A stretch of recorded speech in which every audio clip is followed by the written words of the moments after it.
membacakan saya Widi Mutiarisma. Saya Dodi Muhammad Sregar. Saya Elia Saskia Putri. Saya Fidayu Anira. Saya Haradis. Oke, jangan lupa nonton videonya guys. Check it out.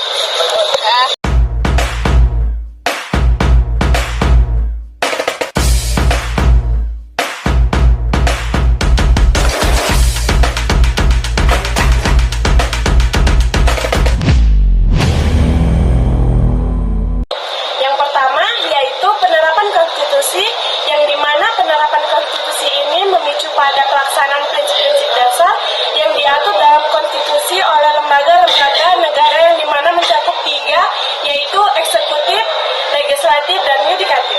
Nah, adapun contohnya itu seperti setiap 5 tahun diadakan proses sesuai dengan ketentuan Undang-Undang Dasar 1945 tentang hak memilih dan dipilih.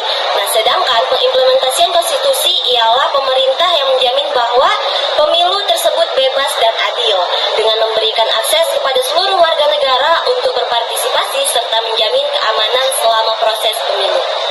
Nah, yang kedua yaitu pengimplementasian konstitusi. Nah, jadi pengimplementasian ini lebih mengarah pada pelaksanaan atau bagaimana penerapan konstitusi yang efektif di kehidupan sehari-hari oleh pemerintah, lembaga negara, dan warga negara. Ada juga proses penerapan konstitusi dalam sistem pemerintahan suatu negara. Yang pertama yaitu pembentukan Undang-Undang Dasar sebagai landasan hukum seperti di negara Indonesia.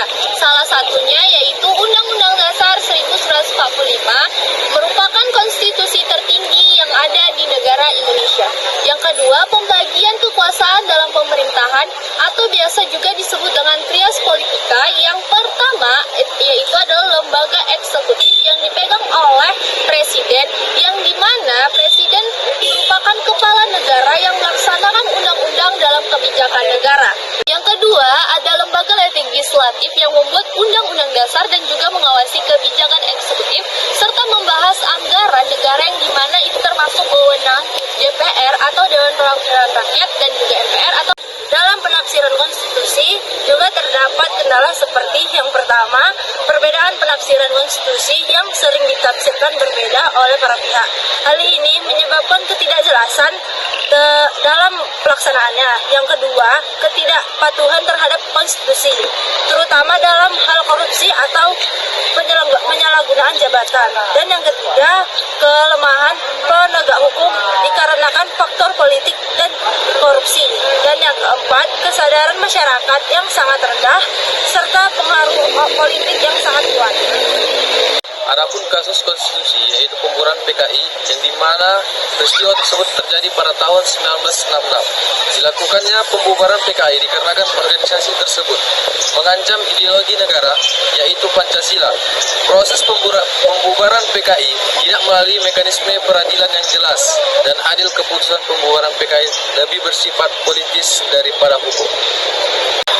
Analisis mengenai kasus pembubaran PKI menjadi salah satu contoh klasik tentang bagaimana kekuasaan negara dapat digunakan untuk membatasi hak-hak konstitusional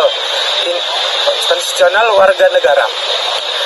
Meskipun tindakan ini dilakukan dengan alasan keamanan negara, namun cara yang digunakan dan dampak yang ditimbulkan menimbulkan banyak pertanyaan mengenai legitimasi hukum dan etika. Pelajaran yang dapat diambil yaitu pentingnya mekanisme hukum, tindakan